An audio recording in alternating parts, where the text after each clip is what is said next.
Whether it's a lager or an ale, whether it's a stout, light, dark, or pale.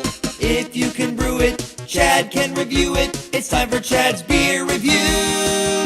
He's not quite an amateur, not quite a connoisseur, but regardless of the brewer, he's got taste in beer for sure. You can tell just by his gut, this guy is a bona fide beer nut. So whether it's a porter or an IPA, whether it's from Europe or the USA, if you can brew it, Chad can review it. It's time for Chad's Beer Reviews.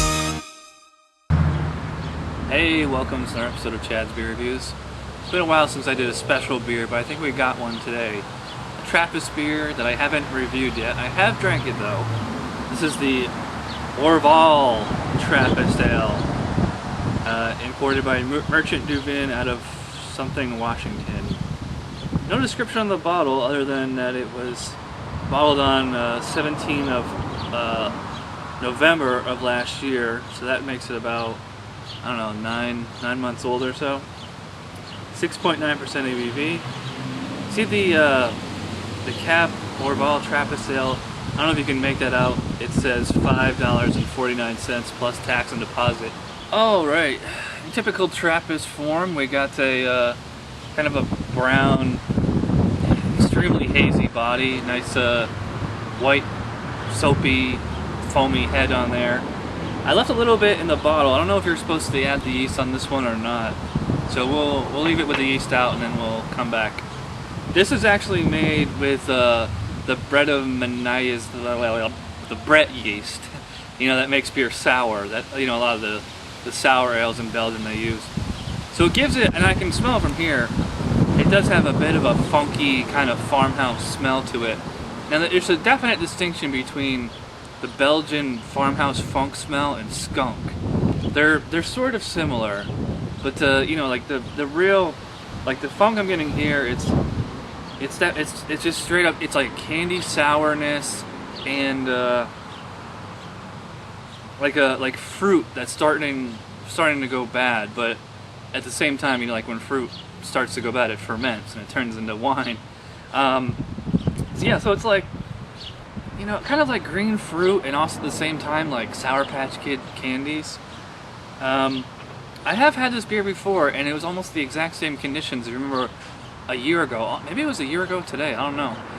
When I was in Key West, a bar there had this and it was like the same, it was like 88, 90 degrees, 100% humidity as it is right now here in upstate New York.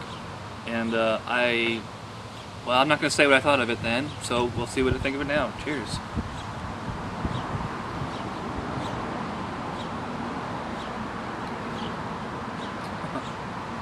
That sourness hits you like right away. It's like, I don't know, it's like any kind of sour candy you've had where it has like the sour, it might even be malic acid powder right on the candy. Because you get like that kind of taste first, and then you get like the actual like candy, like if you're eating Sour Patch Kids or sour gummy worms, something like that. So it's yeah, it's sour right off the bat. Then it gets into the real authentic Belgian kind of fruity qualities. And since this actually is a Belgian single or a Belgian pale ale, kind of like the Westie Blonde, the Chimay Doré, so many other ones like that. So it's just meant to be a kind of lighter, refreshing beer, even though, you know, it's a bit hefty for a single at 6.9% ABV. It's slightly refreshing while it's in the mouth. I have had way more refreshing beers than this, you know, but it's a nice. I like the taste on it, like the sour, the sweet and sourness. You know, as far as like your traditional beer flavors, hops, malts, and stuff like that. You know, it's hard to like put a finger on any particular item.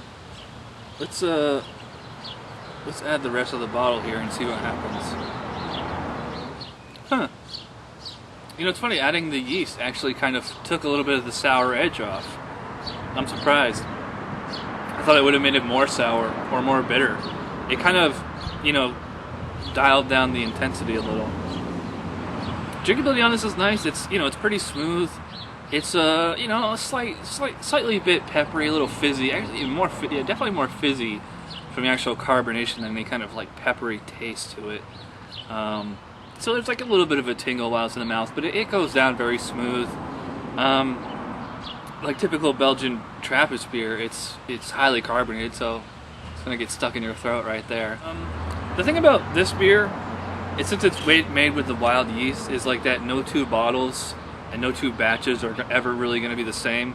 Because I remember when I had this in Key West, it was like even more sour. And I actually had it last like Christmas Eve at Mahar's, and it tasted totally different than this one. So, you know, it's a very, you know, a roll of the dice kind of beer. You know, you could be, if you're drinking this at home with me, you're probably going to get something totally different than what I get. So it's almost not even really fair to even review it. It's just kind of like, here's an idea of what this beer might taste like if you drink it. That being said, and factoring all the other times that I've had this beer, I definitely like it. I think it's very good. It doesn't amaze me. I know some people like find this beer amazing. It doesn't really do that much for me, but you know, I like it. I like the taste and the drinkability. Nice, refreshing on a hot day like this. I'm still surprised though that the alcohol is so high. It doesn't taste like it, doesn't feel like it. I wonder if they'd be able to get just as much flavor with the lower ABV, but I probably wouldn't drink this as a lawnmower beer, just like one and that's it. Since I'm rambling here, I'm going to add in this view right now. So 8 out of 10 for the Orval Trappist Ale. So that does it for this episode of Chad's Beer Reviews. Thanks you guys for watching, and I will see you next time. Cheers.